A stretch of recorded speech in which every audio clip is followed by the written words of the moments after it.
In today's video, we're going to be installing and giving an overview of the OneUp Components EDC Trail tool.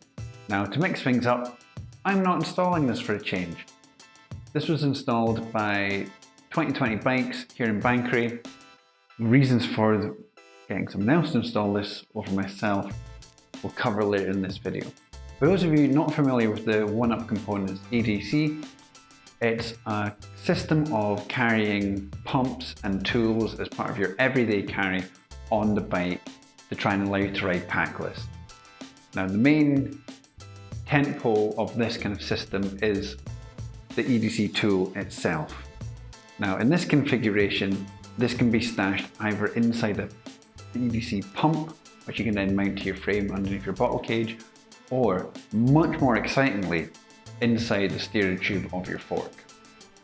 Installing this system in your fork uses some specialist tools. Now, that increases the price of entry if you're wanting to go packless and have this as part of your set.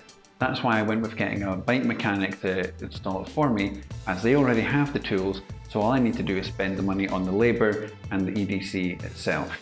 Now, that works out as a much more economical option because chances are you're not going to be installing this in many more than maybe one or two bikes of your own. So if that isn't available to you and you're still looking at this, I would strongly recommend getting together with some friends, buying the tools, sharing them amongst your riding buddies so that all of you can have access to this, thus again reducing that price of entry. The first big question anyone tends to have when you see these is, how does it work? You got your star-fangled nut and the pre-tension and clamping the stem. What's going on? Well, actually, it's a really clever system and one that kind of harks back to an older time when we used threads to pre-tension our headsets. There's a special tap tool that fits inside your steerer and cuts threads. There's then essentially the exact same as a cassette lock ring that goes in the top and tightens down to give you that preload on your headset. You then tighten down your stem in the exact same fashion as you would if it was a conventional star-fangled nut. Now, let's look at the tool itself. How does it work? Well, once it's out of your pump or out of the steerer, it just snaps open.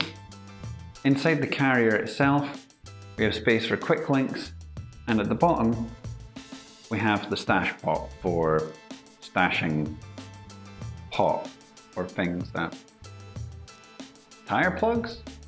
You can obviously store whatever you want in here, but the thread within the carrier fits that of a CO2 cartridge. So if you stitch this part, you can attach a CO2 cartridge to the bottom of the carrier, so that cartridge is always there. Slight drawback on that front, there isn't actually space for an inflator in this, and that's something that could have been better.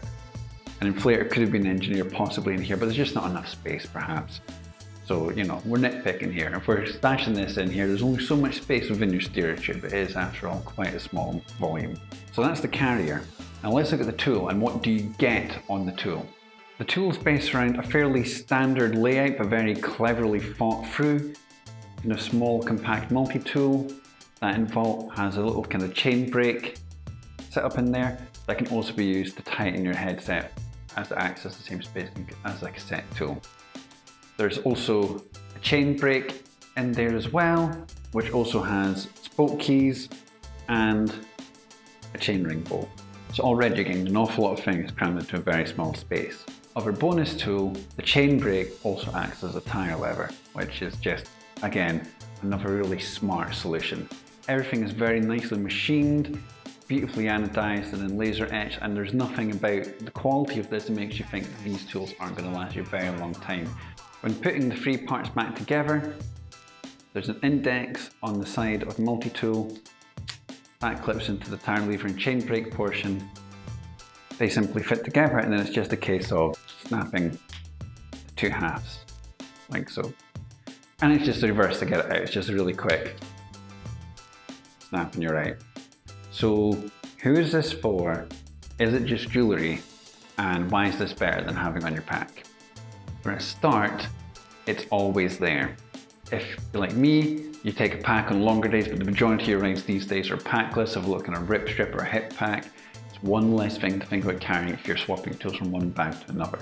When you're out in the trail or if you're in a race situation, that's where this comes into its own. If you're in a race situation, the speed at which you can access these tools and the correct tool will really save time. In reality, any mechanical in any race stage is going to kill that stage and possibly your race, but you can save your season, and this will help you do that. OneUp Components themselves make a tire plug accessory that goes in here, so you can have that preloaded with a little kind of master link pliers.